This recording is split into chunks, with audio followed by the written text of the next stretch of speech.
Hey guys, so ayan, papunta tayo ngayon sa tinitira ng pamangking ko dito sa The Gardens. First time ko actually pumunta dito. Medyo malayo kasi sa amin, kaya like kung dinadahilan na next time na lang. Pero ayan, finally, nandito na rin ako. Halika, samahan niyo ako. Tara, itutur ko kayo. Kuya Kim, let's go home, Lord.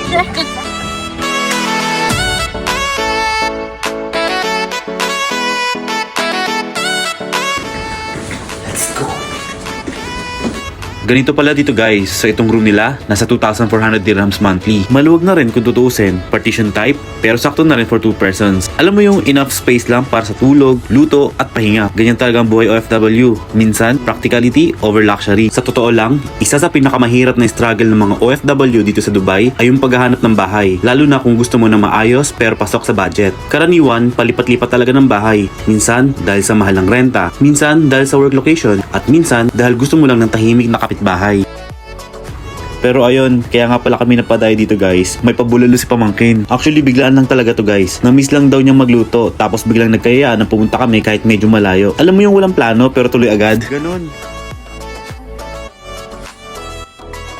So ito nga guys, actually, kaya rin kami late nagising kanina kasi kagabi, galing pa kami sa Deira Island Beach. Palipas oras lang, kumain, kwentuhan, unwind after a long week sa work. Kaya ayun, nakauwi kami mga alas 2 na ng madaling araw. Kaya ang ending, tinanghali na ng gising.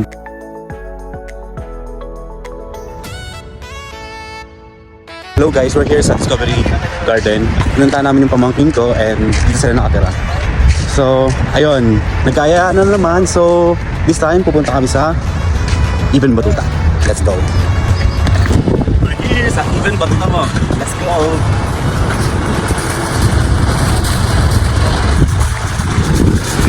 Ganun mo. Yan. Sus, may epal dun sa likod. Ayaw yung patalo. Guys, nandito kami sa Ibn Battuta ngayon and window shopping lang. Magpipiling mayaman tayo at maraming pera. Kahit wala naman.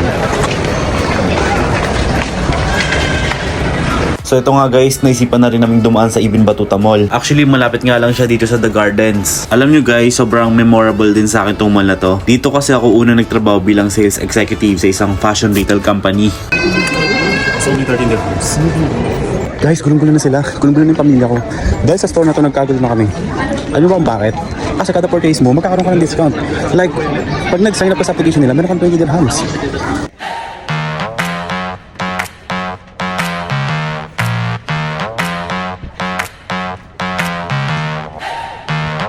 So eto na nga, ang usapan nga namin, mag-window shopping lang kami. Pero ayun, unang store pa lang, nabudol na agad kami ng mga sales. E di ayun, hindi na nga kami nakaligtas. So ano ka asahan? Paglabas namin, may bit-bit na kaming mga paper bags. So after nga mag-ikot, nag-grocery lang kami saglit sa Carrefour. Tapos eto, inabot na rin kami ng gabi. Tignan mo nga naman, nalingat lang kami ng konti na wala ka na. Tirador ng free taste.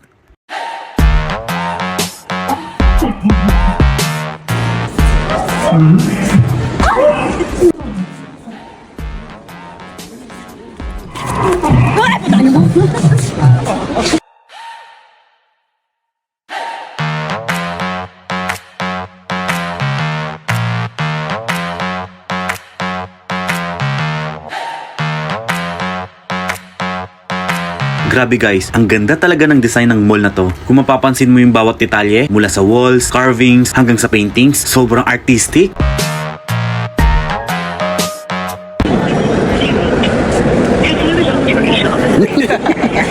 At dahil sa anlaki nga ng Ibn Battuta Mall, ang bawat area may kanya-kanyang team. May Egypt Court, China Court, Persia Court, at marami pang iba. Para ka na nga rin nag-travel sa iba't ibang bansa habang naglalakad sa mall na to. Ang saya lang ikutin.